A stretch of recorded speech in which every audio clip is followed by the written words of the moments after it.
The technology likely to have the greatest impact on the next few decades has arrived. And it's not social media, it's not big data, it's not robotics, it's not even AI. And you'll be surprised to learn that it's the underlying technology of digital currencies like Bitcoin. It's called the blockchain. Blockchain. Now, it's not the most sonorous word in the world, but I believe that this is now the next generation of the internet, and that it holds vast promise for every business, every society, and for all of you individually. You know, for the past few decades, we've had the Internet of Information. And when I send you an email or a PowerPoint file or something, I'm actually not sending you the original, I'm sending you a copy. And that's great. This is democratized information. But when it comes to assets, things like money, financial assets like stocks and bonds, loyalty points, intellectual property, music, art, a vote, carbon credit, and other assets, sending you a copy is a really bad idea. If I send you $100, it's really important that I don't still have money and that I can't send it to you. So this has been called the double spend problem by cryptographers for a long time. So today, we rely entirely on big intermediaries, middlemen like banks, government, big social media companies, credit card companies, and so on, to establish trust in our economy. And these intermediaries perform all the business and transaction logic of every kind of commerce, from authentication, identification of people, through to clearing, settling, and record keeping. And overall, they do a pretty good job, but there are growing problems. To begin, they're centralized. That means that they can be hacked, and increasingly are. And JP Morgan, the US federal government, LinkedIn, Home Depot, and others found that out the hard way. They exclude billions of people from the global economy. For example, people who don't have enough money to have a bank account. They slow things down. It can take a second for an email to go around the world, but it can take days or weeks for money to move through the banking system across the city. And they take a big piece of the action, 10 to 20%, just to send money to another country. They capture our data, and that means that we can't monetize it or use it to better manage our lives. And our privacy is being undermined. And the biggest problem is that overall, they've appropriated the largesse of the digital age asymmetrically. And we have wealth creation, but we have growing social inequality. So what if there were not only an internet of information, what if there were an internet of value? Some kind of vast, global, distributed ledger running on millions of computers and available to everybody, and where every kind of asset, from money to music, could be stored, moved, transacted, exchanged, and managed, all without powerful intermediaries. What if there were a native medium for value? Well, in 2008, the financial industry crashed, and perhaps propitiously, an unknown or anonymous person or persons named Satoshi Nakamoto created a paper where he developed a protocol for a digital cash that used an underlying cryptocurrency called Bitcoin. And this cryptocurrency enabled people to establish trust and do transactions without a third party. And the seemingly simple act set off a spark that's ignited the world, that has everyone excited or terrified or otherwise interested in many places. Now, don't be confused about Bitcoin, okay? Bitcoin is an asset. It goes up and down, and that should be of interest to you if you're a speculator. More broadly, it's a cryptocurrency. It's not a fiat currency controlled by a nation state, and that's of greater interest. But the real pony here is the underlying technology. It's called blockchain. So, for the first time now in human history, people everywhere can trust each other and transact peer-to-peer. And trust is established not by some big institution, but by collaboration, by cryptography, and by some clever code. And because trust is native to the technology, I call this the trust protocol. Now you're probably wondering, well, how does this thing work? Fair enough. Assets, digital assets like money to music and everything in between, are not stored in a central place, but they're distributed across a global ledger using the highest level of cryptography. And when a transaction is conducted, it's posted globally across millions and millions of computers. And out there around the world is a group of people called miners. These are not young people, they're Bitcoin miners. And they have massive computing power at their fingertips, 10 to 100 times bigger than all of Google worldwide. And these miners do a lot of work. And every 10 minutes, kind of like the heartbeat of a network, a block gets created that has all the transactions from the previous 10 minutes. And then the miners get to work trying to solve some tough problems. And they compete. And the first miner to find out the truth and to validate the block is rewarded in digital currency, in the case of the Bitcoin blockchain with Bitcoin. And then, this is the key part, that block is linked to the previous block and the previous block to create a chain of blocks, and everyone is timestamped, kind of like with a digital wax seal. So if I wanted to go and hack a block and say, pay you and you with the same money, I'd have to hack that block, plus all the preceding blocks, the entire history of commerce on that blockchain, not just on one computer, but across millions of computers simultaneously, all using the highest levels of encryption in the light of the most powerful computing resource in the world that's watching me. Tough to do. And this is infinitely more secure than the computer systems that we have today. Blockchain, that's how it works. So the Bitcoin blockchain is just one. There are many. The Ethereum blockchain was developed by a Canadian named Vitalik Buterin. He's 19 years old.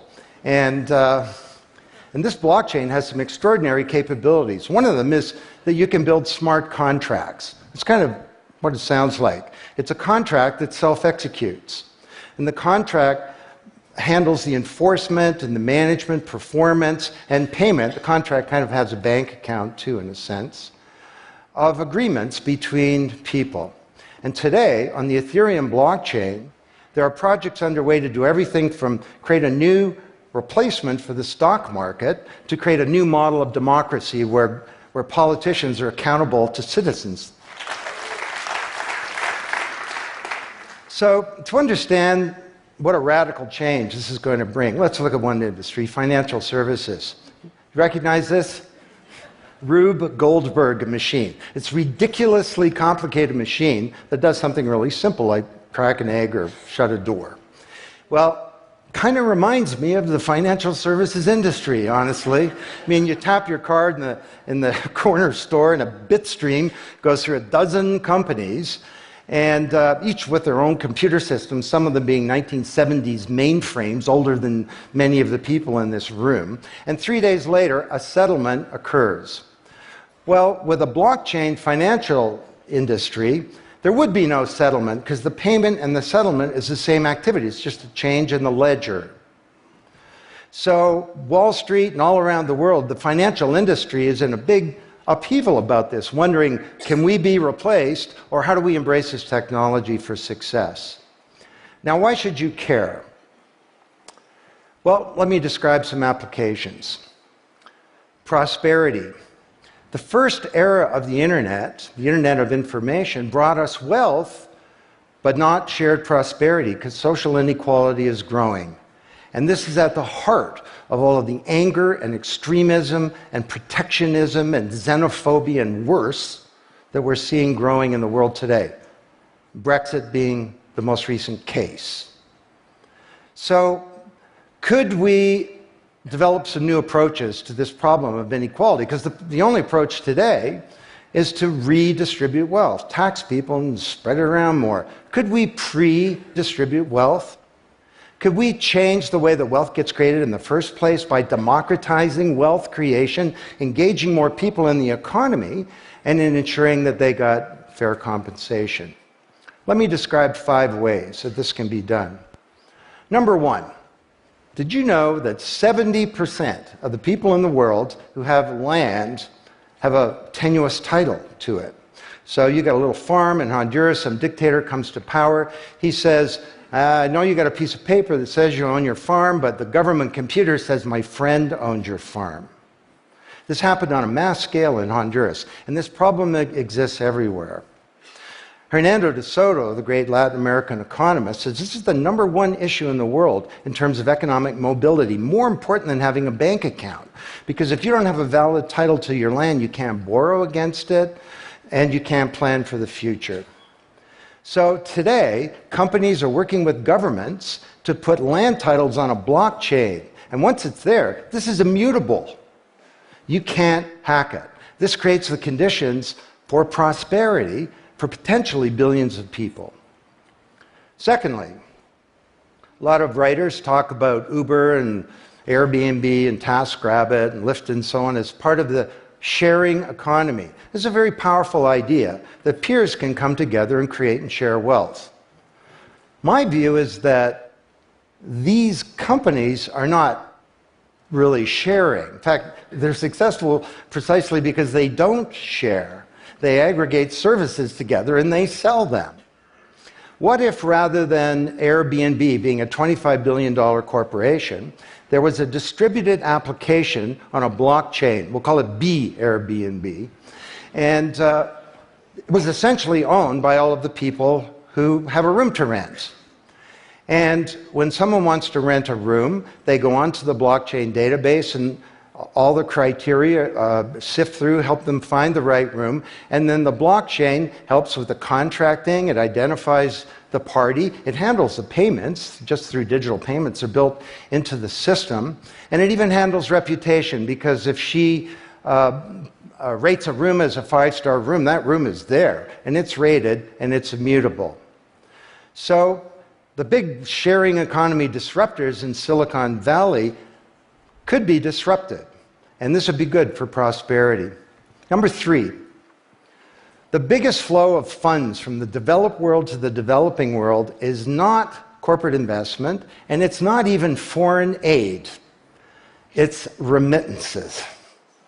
This is the global diaspora, people who've left their ancestral lands, and they're sending money back to their families at home. This is $600 billion a year, and it's growing, and these people are getting ripped off. Annalie Domingo is a housekeeper, and she lives in Toronto, and every month she goes to the Western Union office with some cash to send her remittances to her mom in Manila. It costs her around 10%. The money takes 4 to 7 days to get there. Her mom never knows when it's going to arrive. It takes 5 hours out of her week to do this. 6 months ago, Annalie Domingo used a blockchain application called Abra. And from her mobile device, she said $300 went directly to her mom's mobile device without going through an intermediary. And then her mom looked at her mobile device, and it's kind of like an Uber interface. There's Abra tellers moving around. She clicks on a teller that's a 5-star teller. He's 7 minutes away. The guy shows up at the door, gives her Filipino pesos. She puts them in her wallet. The whole thing took minutes, and it cost her 2%.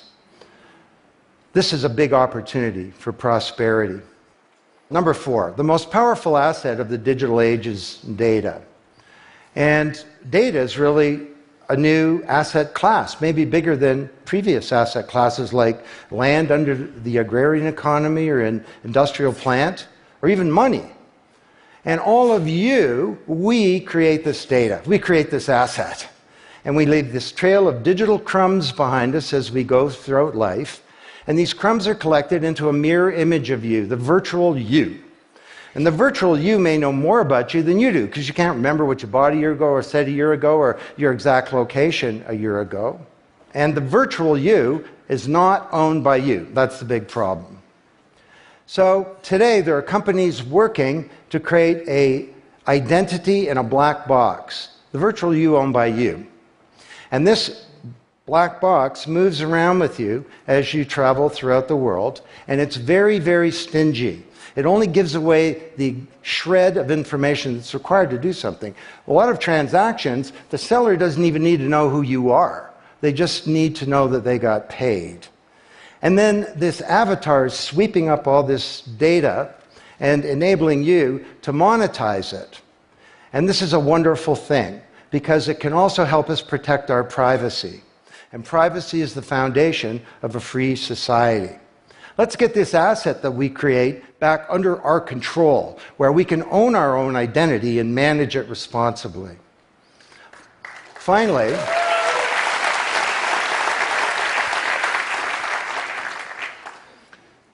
number 5, there are a whole number of creators of content who don't receive fair compensation because the system for intellectual property is broken. It was broken by the first era of the internet. Take music. Musicians are left with crumbs at the end of the whole food chain. You know, if you're a songwriter, 25 years ago you wrote a hit song, it got 1 million singles, you could get royalties of around $45,000. Today you're a songwriter, you write a hit song, it gets 1 million streams, you don't get $45K, you get $36. Enough to buy a nice pizza. So Imogen Heap, the Grammy-winning singer-songwriter, is now putting music on a blockchain ecosystem. She calls it mycelium. And the music has a smart contract surrounding it. And the music protects her intellectual property rights. You want to listen to the song, it's free, or maybe it's a few microcents flow into a digital account. You want to put the song in your movie, that's different, and the IP rights are all specified. You want to make a ringtone, that's different.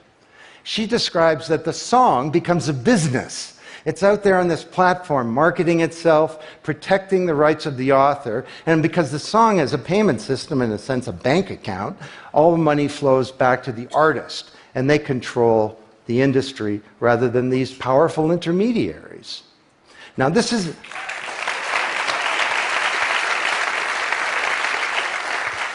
not just songwriters, it's any creator of content, like art,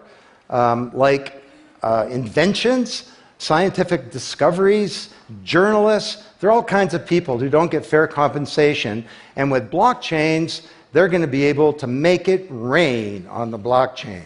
And that's a wonderful thing. So, these are 5 opportunities out of a dozen to solve one problem, prosperity, which is one of countless problems that blockchains are applicable to. Now, technology doesn't create prosperity, of course, people do. But my case to you is that, once again, the technology genie has escaped from the bottle, and it was summoned by an unknown person or persons at this uncertain time in human history, and it's giving us another kick at the can, another opportunity to rewrite the economic power grid and the old order of things, and to solve some of the world's most difficult problems, if we will it. Thank you.